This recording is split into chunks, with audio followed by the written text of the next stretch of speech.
ಅಮೆರಿಕಾದಲ್ಲಿ Parle-G biscuit gold cookies ಇದು ಕೂಡ ಸಿಗುತ್ತೆ. ನಮ್ಮ ಲಿಯೋಗೆ ಪಾರ್ಲೇಜಿ ಬಿಸ್ಕೆಟ್ ಅಂದ್ರೆ ತುಂಬಾ ಇಷ್ಟ. ಅದಕ್ಕೋಸ್ಕರ ನಾನು ಯಾವಾಗಲೂ ಈ ದೊಡ್ಡ ಪ್ಯಾಕೆಟ್ ಅನ್ನು ತಗೊಂಡ್ಬರ್ತೀನಿ. ಈ ಪ್ಯಾಕೆಟ್ ಅಲ್ಲಿ ಒಂದು 10 ಇರುತ್ತೆ.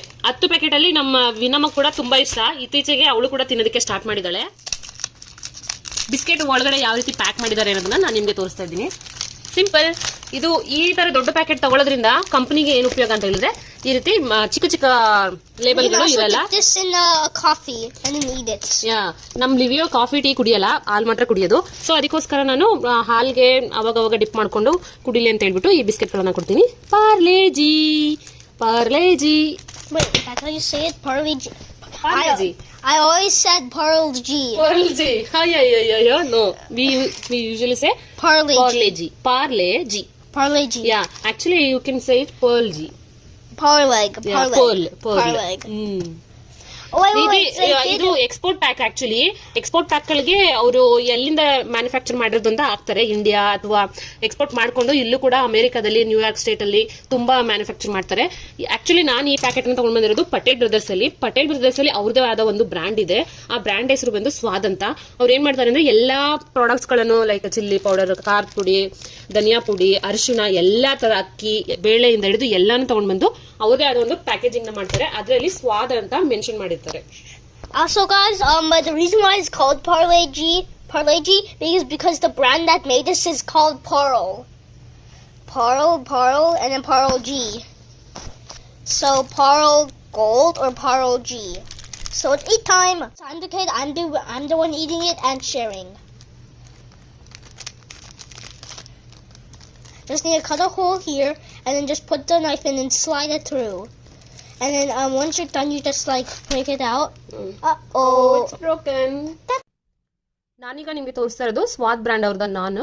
ಈ ನಾನಲ್ಲಿ ಆಲ್ಮೋಸ್ಟ್ ಒಂದು 10 ರಿಂದ 15 ಒಳಗಡೆ ಪ್ಯಾಕೇಜ್ ಇರುತ್ತೆ. ಅದರಿಂದ ನಾವು ಯಾವಾಗ ಬೇಕಾವಾಗ ಏನಾದ್ರೂ ಪನೀರ್ ಕರಿ ಅಥವಾ ಏನಾದ್ರೂ ಕುಕ್ ಮಾಡೋದಕ್ಕೆ ಬೋರ್ ಅನ್ನಿಸ್ದಾಗ ನಾವು ಈ ನಾನನ್ನು ತೆಗೆದು ಜಸ್ಟ್ ಬಿಸಿ ಹಾಟ್ ಪನ್ನದಲ್ಲಿ ಇಟ್ರೆ, ಪ್ಯಾನ್ ಮೇಲೆ ಇಟ್ರೆ ಅದು ಹಾಟ್ ಆಗುತ್ತೆ. ಅವಾಗ ನಾವು ಅದನ್ನು ತೊಗೊಂಡು ತಿನ್ಬೋದು. ಸೊ ಈಗ ನಾನು ಸ್ಟಾರ್ಚ್ ಕೂಡ ತೊಗೊಂಡು ಬಂದಿದ್ದೀನಿ. ಆಗಾಗ ನಾನು ಬಜ್ಜಿ ಮಾಡೋದು ಮತ್ತೆ ಕಾಲಿಫ್ಲವರ್ದು ಗೋಬಿ ಮಂಚೂರಿಯನ್ ಮಾಡೋದು ಅದೆಲ್ಲ ಮಾಡ್ತಾ ಇರ್ತೀನಿ. ಅದಕ್ಕೋಸ್ಕರ ನಾನು ಅದನ್ನು ತೊಗೊಂಡು ಬಂದಿದ್ದೀನಿ. ಈಗ ನಾನು ಹೀರೆಕಾಯಿ ತೊಗೊಂಡು ಬಂದಿದ್ದೀನಿ. ಹೀರೆಕಾಯಿ ಜೊತೆಗೆ ಮೊಸರು ನನಗೆ ಯಾವಾಗಲೂ ಇರಬೇಕು. ಮೊಸರಲ್ಲಿ ನಾನು ಬಿರಿಯಾನಿ ಅದೆಲ್ಲ ಮಾಡ್ತಾ ಇರ್ತೀನಲ್ವಾ, ಅದಕ್ಕೋಸ್ಕರ. ಈಗ ಪಾಲಕ್ ಸೊಪ್ಪು ತೊಗೊಂಡು ಬಂದಿದ್ದೀನಿ. ಪಾಲಕ್ ಸೊಪ್ಪು ಇಲ್ಲಿ ಈ ರೀತಿ ಉದ್ದವಾಗಿರುತ್ತೆ ಕಡ್ಡಿಗಳು, ಚಿಕ್ಕದಾಗಿ ಸಿಗಲ್ಲ. ನನಗೆ ಇಂಡಿಯಾದಲ್ಲಿ ಸಿಗುವಂಥ ಪಾಲಕ್ ಸೊಪ್ಪೆ ತುಂಬ ಇಷ್ಟ. ಬಟ್ ಆದರೂ ಏನು ಮಾಡೋಕ್ಕಾಗಲ್ಲ, ಇಲ್ಲಿ ಸೊಪ್ಪು ತಿಂದೇ ಇರೋಕ್ಕಾಗಲ್ಲ. ವಾರಕ್ಕೆ ನಾನು 1 ರಿಂದ 2 ರೀತಿ ಸೊಪ್ಪು ತೊಗೊಂಡು ಬರ್ತೀನಿ. ಮೆಂತೆ ಸೊಪ್ಪು ಮತ್ತೆ ಪಾಲಕ್ ಸೊಪ್ಪು ತುಂಬ ದಿನ ಆಗಿತ್ತು, ಅದಕ್ಕೋಸ್ಕರ ಈ ಸರಿ ತರಿಸಿದ್ದು. ಪಾಲಕ್ ಪನ್ನೀರ್ ಮಾಡೋಣ ಅಂತ. ಜೊತೆಗೆ ಕೊತ್ತಂಬರಿ ಸೊಪ್ಪು ಇಲ್ಲಿ ಒಂದು 200 ರೂಪಾಯಿಗೆ 1 ಕಟ್ಟು ಸಿಗುತ್ತೆ. ಕೆಲವೊಂದು ಸಾರಿ 3 ಕಟ್ಟು 4 ಕಟ್ಟು ಕೊಡ್ತಾರೆ. ಅದು ಚಿಕ್ಕದಾಗಿ ಕಟ್ ಮಾಡಿ ಕಂತೆಗಳನ್ನ ಕಟ್ಟಿ ಇಟ್ಟಿರ್ತಾರೆ. ಈಗ ಹುಣಸೆಹಣ್ಣು ಸೀಸನ್ ಆಗಿರೋದ್ರಿಂದ ನಾನು ಹುಣಸೆಹಣ್ಣು ಕೂಡ ತೊಗೊಂಡು ಬಂದಿದ್ದೀನಿ. ಯಾಕೆ ಅಂತ ಹೇಳಿದ್ರೆ ನನಗೆ ಹುಣಸೆಹಣ್ಣದು ಪಿಕ್ಕಲ್ ತುಂಬಾ ಇಷ್ಟ. ಅದಕ್ಕೋಸ್ಕರ ನಾನು ಏನು ಮಾಡ್ತೀನಿ ಅಂತ ಹೇಳಿದ್ರೆ ಹುಣಸೆಹಣ್ಣು ತೊಗೊಂಡು ಬಂದು, ಅಂದರೆ ಹಣ್ಣಾಗಿರೋದಲ್ಲ, ದೋರ್ಗಾಯಿ ಬರುತ್ತೆ ನೋಡಿ, ದೋರ್ಗಾಯಿ ಕೂಡ ಅಲ್ಲ, ಆಲ್ಮೋಸ್ಟ್ ಕಾಯಿ ಥರನೇ ಇರುತ್ತೆ. ಹಣ್ಣಾಗೋ ಟೈಮ್ಗೆ ನಾವು ಕೀಳ್ತೀವಲ್ಲ ಆ ರೀತಿ ಅಂತದ್ದು, ಅದನ್ನ ನಾನು ತಂದು ಉಪ್ಪಿನಕಾಯಿ ಮಾಡ್ತೀನಿ. ಹುಣಸೆಹಣ್ಣು ಉಪ್ಪಿನಕಾಯಿ ತುಂಬಾ ಚೆನ್ನಾಗಿರುತ್ತೆ. ನೀವು ಯಾರಾದ್ರೂ ಪ್ರಿಯಾ ಪಿಕ್ಕಲ್ಸ್ ಅಲ್ಲಿ ಹುಣಸೆಹಣ್ಣು ಪಿಕ್ಕಲ್ ತಿಂದಿದ್ರೆ ಗೊತ್ತಿರುತ್ತೆ ಅದು ಎಷ್ಟು ಚೆನ್ನಾಗಿರುತ್ತೆ ಅಂತ. ಅದ್ರ ಜೊತೆಗೆ ನನಗೆ ಪಟೇಲ್ ಬ್ರದರ್ಸ್ ಅಲ್ಲಿ ಯಾವಾಗ್ಲೂ ನಾಟಿ ಶುಂಠಿ ಸಿಗುತ್ತೆ, ಅದನ್ನ ತೊಗೊಂಡು ಬರ್ತೀನಿ ನಾನು. ಜೊತೆಗೆ ಇಲ್ಲಿ ಮೆಣಸಿನಕಾಯಿ 2 ರೀತಿ ಸಿಗುತ್ತೆ. ಒಂದು ಖಾರವಾಗಿರೋಂಥದ್ದು, ಇನ್ನೊಂದು ನಾರ್ಮಲ್ ಆಗಿರೋಂಥದ್ದು. ಈ ಪೆಪ್ಪರ್ ಅಲ್ಲಿ ನನಗೆ ಥಾಯ್ ಪೆಪ್ಪರ್ ಬಂದು ಚಟ್ನಿಗೆ ಅದಕ್ಕೆಲ್ಲ ತುಂಬಾ ಯೂಸ್ ಆಗುತ್ತೆ. ಸ್ವಲ್ಪ ಖಾರ ಇರುತ್ತೆ, ಅದಕ್ಕೋಸ್ಕರ. ಮೈಲ್ಡ್ಗೆ ಖಾರ ಬೇಕಂತ ಹೇಳಿದ್ರೆ ರೆಗ್ಯುಲರ್ ಚಿಲ್ಲಿನ ತೊಗೊಂಡು ಬರ್ತೀನಿ. ಇದ್ರ ಜೊತೆಗೆ ನಾನು ಗೆಣಸನ್ನು ತೊಗೊಂಡು ಬರ್ತೀನಿ. ಗೆಣಸನ್ನ ನಾನು ಈಗ ವಿನಮ್ಮಗೆ ಕೊಡೋದಕ್ಕೆ ಶುರು ಮಾಡಿದ್ದೀನಿ. ಯಾಕಂತ ಹೇಳಿದ್ರೆ ವಿನಮ್ಮಗೆ ಹಲ್ಲು ಈಗ ತಾನೇ ಬರ್ತಾ ಇರೋದ್ರಿಂದ ಸ್ವಲ್ಪ ತಿನ್ನೋದು ಕಡಿಮೆ ಮಾಡಿದ್ದಾಳೆ. ಅದಕ್ಕೋಸ್ಕರ ನಾನು ಏಲಕ್ಕಿ ಬಾಳೆಹಣ್ಣು ಅದ್ರ ಜೊತೆಗೆ ಸ್ವಲ್ಪ ಗೆಣಸು ತೊಗೊಂಡು ಬಂದು ಬೇಯಿಸಿ ಕೊಟ್ಟರೆ, ಬಾಳೆಹಣ್ಣು ಕೊಟ್ಟರೆ ಅವಳಿಗೆ ತಿನ್ನೋದಕ್ಕೆ ಈಸಿ ಆಗುತ್ತೆ, ಮತ್ತೆ ಯಾವುದೇ ರೀತಿ ಕಷ್ಟ ಆಗಲ್ಲ. ಊಟ ಮಾಡೋದು ಕೂಡ ಸ್ವಲ್ಪ ಕಮ್ಮಿ ಮಾಡಿದ್ದಾಳೆ. ಕಾರಣ ಏನಂತ ಹೇಳಿದ್ರೆ ಅಲ್ಲಿ ಬರ್ತಾ ಇದೆ ಅಲ್ವಾ, ದೌಡೆ ಹಲ್ಲುಗಳು ಬರ್ತಾ ಇದೆ, ಅದು ಸ್ವಲ್ಪ ನೋವು ಅನ್ನಿಸ್ತಾ ಇದೆ ಅವಳಿಗೆ. ಅದಕ್ಕೆ ಸ್ವಲ್ಪ ಫೀವರ್ ಕೂಡ ಬಂದಿರೋದ್ರಿಂದ ತಿಂತಾ ಇಲ್ಲ. ನಾನು ಇದನ್ನ ಗೆಣಸು ಚಿಕ್ಕದಾಗಿರೋಂಥದ್ದು ಸೆಲೆಕ್ಟ್ ಮಾಡ್ಕೊಂಡು ಬಂದಿದ್ದೀನಿ.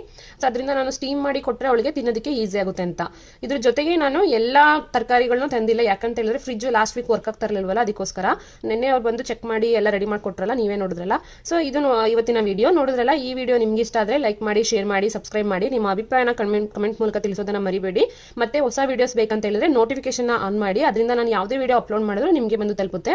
ಜೊತೆಗೆ ನಾನು ಬೀನ್ಸ್ ಕೂಡ ತಗೊಂಡ್ ಬಂದಿದ್ದೀನಿ. ಬೀನ್ಸ್ ಅನ್ನ ಕನ್ನಡದಲ್ಲಿ ಏನಂತ ಹೇಳ್ತಾರೆ ಅಂತ ನಾನು ಇದುವರೆಗೂ ತಿಳ್ಕೊಂಡಿಲ್ಲ. ನಿಮ್ಗೆ ಯಾರಿಗಾದ್ರೂ ಗೊತ್ತಿದ್ರೆ ಕಮೆಂಟ್ ಮಾಡಿ, ಬೀನ್ಸ್ ನ ಕನ್ನಡದಲ್ಲಿ ಏನಂತ ಹೇಳ್ತಾರಂತ. ಟೊಮೊಟೊನ ನನಗೆ ಗೊತ್ತು ಕನ್ನಡದಲ್ಲಿ ಏನಂತ ಕರೀತಾರೆ ಅಂತ, ಗೂದೆ ಹಣ್ಣು ಅಂತ. ಅದ್ರ ಜೊತೆಗೆ ಇದು ಮಂಗಳೂರು ಸೌತೆಕಾಯಿ ನಾನು ಏನು ತಗೊಂಡ್ ಬಂದಿದ್ದೀನಿ ಅಂತ ಹೇಳಿದ್ರೆ ಸಾಂಬಾರ್ ಮಾಡ್ಬೋದು, ಬೇಳೆ ಹಾಕಿ ಸಾಂಬಾರ್ ಮಾಡಿದ್ರೆ ತುಂಬಾ ಟೇಸ್ಟಿ ಆಗಿರುತ್ತೆ. ಇದು ಪಿಂಕ್ ಲೇಡಿ ಆಪಲ್ ಅಂತ, ಆಪಲ್ ಅಲ್ಲಿ 7-8 ರೀತಿ ಸಿಗುತ್ತೆ ಇಲ್ಲಿ. ಪಿಂಕ್ ಲೇಡಿ ಆಪಲ್ ಮತ್ತೆ ತುಂಬಾ ರೀತಿ ಇರುತ್ತೆ. ಅದರಲ್ಲಿ ನನಗೆ ನಮ್ಮ ಲಿವಿಯೋ ತಿನ್ನೋದು ಪಿಂಕ್ ಲೇಡಿ ಆಪಲ್ನೇ ಜಾಸ್ತಿ ತಿಂತಾನೆ, ಯಾಕಂತ ಹೇಳಿದ್ರೆ ಸ್ವಲ್ಪ ಸ್ವೀಟ್ ಆಗಿರುತ್ತೆ, ಬೇರೆದೆಲ್ಲ ಸ್ವಲ್ಪ ಹುಳಿ ಇರುತ್ತೆ, ಅದನ್ನ ಅವನು ಅಷ್ಟು ತಿನ್ನಲ್ಲ. ಅದ್ರ ಜೊತೆಗೆ ನಾನು ಸೋರೆಕಾಯಿ ಮತ್ತೆ ಟೊಮೊಟೊ ಎಲ್ಲ ತೊಗೊಂಡ್ ಬಂದಿದ್ದೀನಿ. ಇದ್ರ ಜೊತೆಗೆ ನಾನು ಎಕ್ಸ್ಟ್ರಾ ಬೇಕು ಅಂತ ಹೇಳ್ಬಿಟ್ಟು ನಾನು ಪನ್ನೀರ್ ಕೂಡ ತೊಗೊಂಡ್ ಬಂದಿದ್ದೀನಿ. ಪನ್ನೀರು ಯಾಕಂತ ಹೇಳಿದ್ರೆ ಕೆಲವೊಂದ್ಸರಿ ಬರೀ ತರಕಾರಿನೇ ತಿಂತಾ ಇದ್ರೆ ಬೋರ್ ಅನ್ಸುತ್ತೆ. ಸೊ ಅವಾಗ ನಾವೇನ್ ಮಾಡ್ಬೋದು, ಪನ್ನೀರ್ ಕರಿ ಅಥವಾ ಪನ್ನೀರ್. ಇದು ಇವತ್ತಿನ ವಿಡಿಯೋ. ಮತ್ತೆ ಹೊಸ ವಿಡಿಯೋದಲ್ಲಿ ನಿಮ್ಮನ್ನು ಭೇಟಿ ಮಾಡ್ತೀನಿ. ನಮಸ್ಕಾರ.